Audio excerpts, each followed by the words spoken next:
Polipede Works here, coming at you once again with One Piece, Chapter 1084, The Attempted Murder of a Celestial Dragon. So we got a color spread this week, right? In the spoilers for this chapter, it was mentioned that we'll be getting a color spread of female characters in One Piece.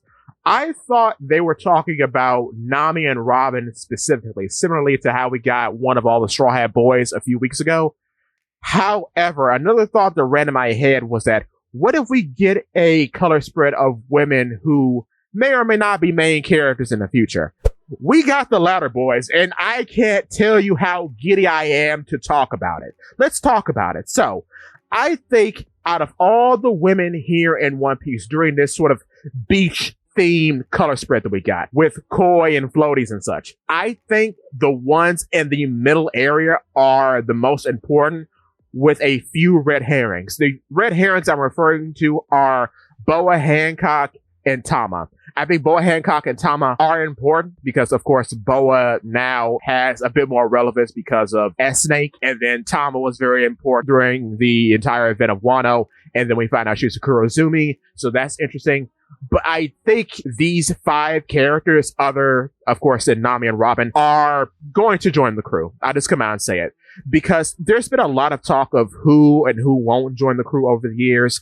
And then a lot of people stay really close to the chest about the 10 men statement, which I agree with in part. And I still think that has a strong possibility of being the base standard to what to expect. However, the problem here is that the 5 characters that I have in mind don't go away, and they keep being relevant either in the series or material that is relevant to the series. And you wouldn't keep these characters relevant if they didn't matter, if that makes sense for an argument. So, going down the list, we have Carrot, we have Yamato, we have Vivi, we have Koala, and we have Bonnie. All these characters are like in the central area of this color spread. Yamato, after her appearance, has not gone away. She's even in that special heroines manga done by a guest artist who did art for Nami and Robin and Perona and Vivi, and I believe Tashigi as well. She got her own art by her in a totally different outfit from what she wears in the series. This is interesting because, as you know, Yamato is one of those characters that don't really change her outfit, even in this color spread. She's wearing basically what she always wears. So it's interesting that an artist was given the go-ahead to make an official piece of art and make an interpretation on what she perceives Yamato would wear. And she's wearing a very tomboy fit. And in that tomboy fit, she's wearing a very cool teal jacket. And I've always thought that if and when she joins, her color would be teal. Then we have Bonnie. Bonnie is one of those characters that, again, don't go away. She's been in several pieces of media. She's been in several interesting pockets in the story, and she brings up a whole lot of intrigue. Even in this chapter, she brings up a whole lot of intrigue that other characters of her same grouping, meaning the super rookies like, say, Law and Kid and Capone, don't really have, in my opinion, because she's connected to Kuma, and being connected to Kuma, she's connected to the Revolutionary Army, but she doesn't really want to have anything to do with the Revolutionary Army. She was a super rookie, but then she is kind of not a pirate because Aki Inu gave her grace and didn't actually lock her up. And then she was targeted by Blackbeard. We don't know why she was targeted by Blackbeard. There's just a whole lot of things going on with her that make her interesting. And now she's with the main cast on Egghead. So if she wasn't important, she wouldn't be throughout the entirety of the manga, basically, from like Shabati up until recently. It's very weird because she just pops in and out all over the place. Then you have Koala. Koala is someone I've talked about a lot, and I still just find it very interesting that she's built how she's built narratively, because the statement presented by Fisher Tiger on his deathbed still rings very heavy in my head, and it kind of puts her on the map to be the Fishman relations character that Jinbei wants to be. And it's just very weird that she has the sun tattoo on her back, and so far she's the only human in the entirety of the story so far to have that honor, to have bearing of the Sun Pirates on her back. And we have not seen her back, not even here in this color spread, since she was a child. Even when she's a child, we see it happen. We see the branding occur, but we don't actually see the mark. So I think that too is going to be a big reveal. Also, very interesting point. We don't see the fronts of Bonnie's legs in this color spread because I've said several times too, I think she has a mark on her leg, thigh, or foot somewhere because she's always wearing stockings. She's not wearing stockings here, but she's positioned in such a way that you don't see the fronts of her legs. So I find that very, very interesting. Additionally, with Vivi doesn't go away. Vivi, since the Alabaster arc, has not left the manga at all. She's either in a art request, she's in a color spread, she's in other material. She's always present. And she's been very present throughout the course of the time skip because since the Lovely started, the Lovely has stretched from since the end of Fishmine Island all the way up to this point. We've been given various pieces of information about it in pockets. So it's just super interesting that she is basically always relevant. She never goes away, not at all. We have Carrot. I have been a Carrot boy for some time now, ever since Whole Cake Island. I still think she is a stowaway on the ship because that's how she was introduced at the end of Zoe going into Whole Cake Island. She was on the cover of 105. I don't think she was simply to be an allegory to the goat that was present on the volume cover that's sort of like a twin to 105.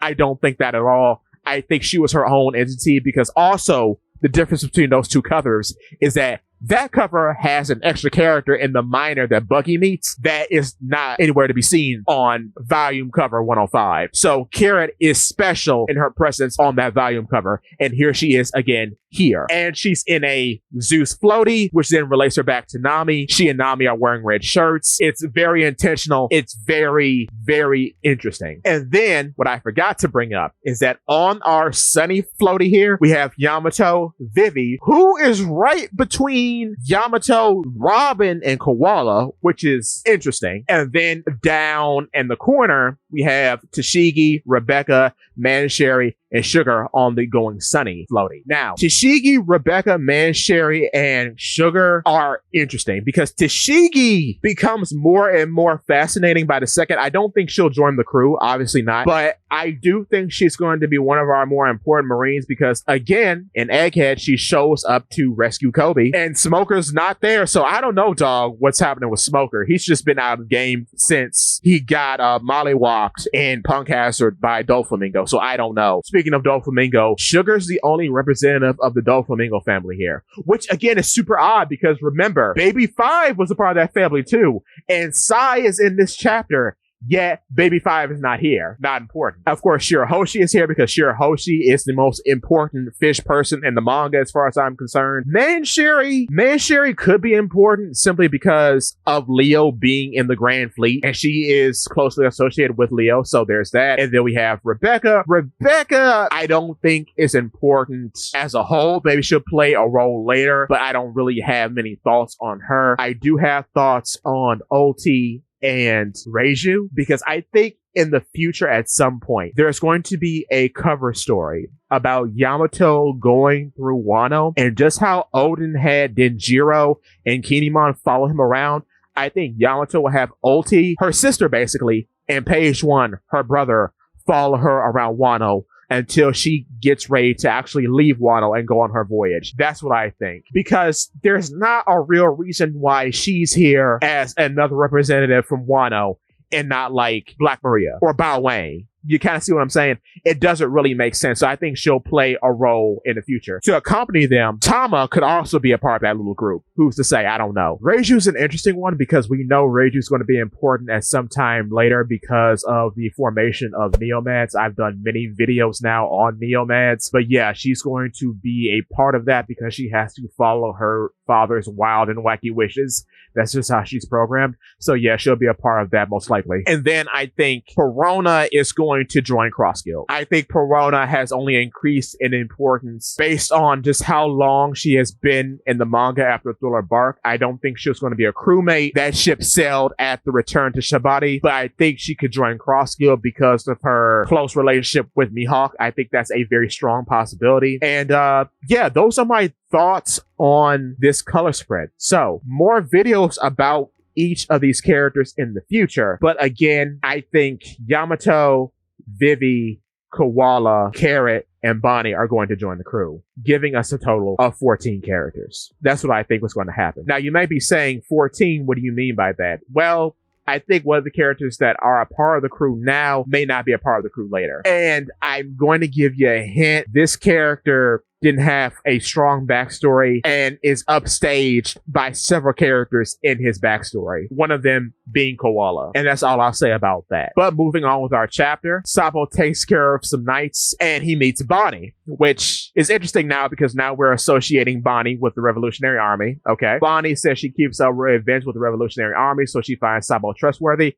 And I will just like to say this. It's super interesting that Yamato knew Ace personally, and now we're connecting Bonnie with another brother of Luffy in Sabo. So that's very interesting. That's very interesting. That's very interesting. So they're running through. They have the same goal to capture and or rescue Kuma. Sabo saves Bonnie from being located by some guards. Bonnie makes note of her intentions to go to Egghead, where Sabo says, well, we're going in the opposite direction, so take care. And the reason why she's going to Egghead because she thinks Vegapunk has a way of restoring Kuma's memories. And she refers to Kuma as dad several times here, at least in the translation I'm reading. What's so interesting about this too is that if she was going to be a revolutionary, I think the narrative would have put her in a situation in which she wouldn't be an Egghead right now with Luffy. Like putting her smack dab in the center of the main story changes some things. And seeing as how we don't know where her crew is,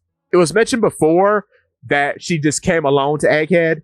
So we don't know if the crew is actually dead. But seeing as how no one from her crew stands out as their own character, it's very suspicious that she's alone by herself. So this could mean that at some point her crew died and she's just saying she came alone not to like divulge her hand of all of her personal business. Or she has a crew, an actual crew, and we'll meet them later.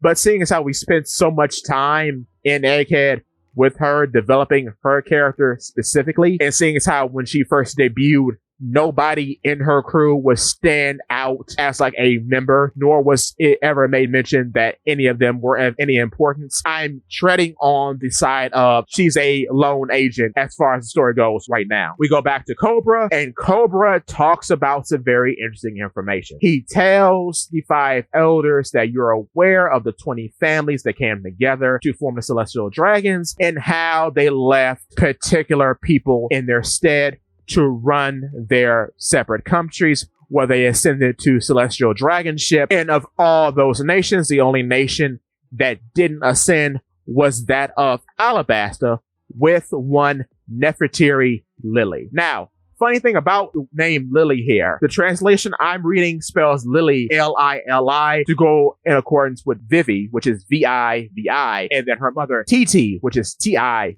So I get why they're spelling it this way here, but we'll see how the official handles it. But that makes a lot of sense. So the monarch back then was Queen Lily, and her name was more or less one of the founding 20. And of course, she didn't become a celestial dragon. However, her name is not in any of the ancient texts of Alabasta, and it was said that she never returned home. Her brother was the one who took up the reins of Alabasta after she did not return, which is super interesting because now, wouldn't it be really narratively clean or interesting if her younger brother, the younger brother of Nefertiti Lily, took over the country after her absence? What if Vivi went off to become a pirate and her older brother had to take the reins of the kingdom? If you recall, I did make a video about how Alabasta had a lost prince, and that lost prince is Rob Lucci, the illegitimate son of one Nefertiti Cobra. I think because we have this theme here with Lily having a younger brother, I think it's very possible that Vivi has an older brother in Rob Lucci. But moving on. And of course, Rob Lucci would have taken his mother's name. So his mother was probably named Rob something else, but his actual name would be Nefertiti Lucci. And then the Celestial Dragons go on to say 800 years is a long time ago. And he said the Nefertiti line did not move here, but it was believed that Queen Lily did move back to her home country, but he doesn't know the details. And it is Saturn, specifically of the 5 elders, who is telling Cobra this. And we get a little scene of Eames' private sanctuary with the Den Den Mushi going off. Then Cobra asks about the D-Clan. And then it is said the truth is a short letter penned by the queen, has been passed down from generation to next. And then it cuts off. And then we go back to, say, Charlos being problematic, tying up Shirahoshi, and Kuma is aiding in this effort. Fukaboshi and the boys come in and try to rescue her. Charlos is, being quite interesting here. Kuma is commanded by Charlos to,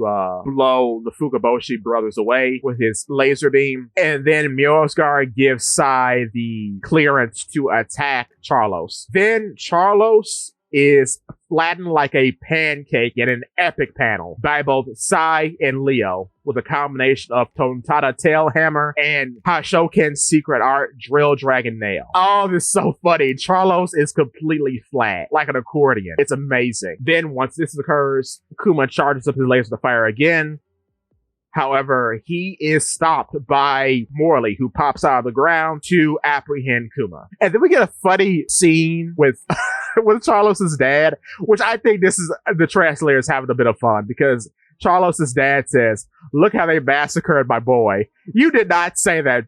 You did not say that, not at all. This is ridiculous. I love the meme, though. I'm glad they did put this in. That's very funny. And then we come back to the castle innards yet again, and the five elders say, "Great Emu?" King Cobra is still present, and King Cobra's like, "Whoa." And the Emu says, "Lily." And then we see Emu upon the great throne. Very good chapter. Very interesting chapter. What is interesting about all of this, and this is pointed out by one of the translators, brought up to me by one of my boys on my Discord, the Additional Burrow. There's a translator from TCB named Feezo, Feeso, who mentioned that there are 19 swords present around the empty throne, but there is one sword in Emu's domain. So this leads me to believe that Emu very well could be Lily, which would be very interesting. And if this is true, shout out to every single person who was forthright, 10 toes down, about Emu being a woman. Because if this is all true, you all got it, bros. Actually fantastic. But that's our chapter. Very interesting chapter. There is a break next week, so there's that. But yeah.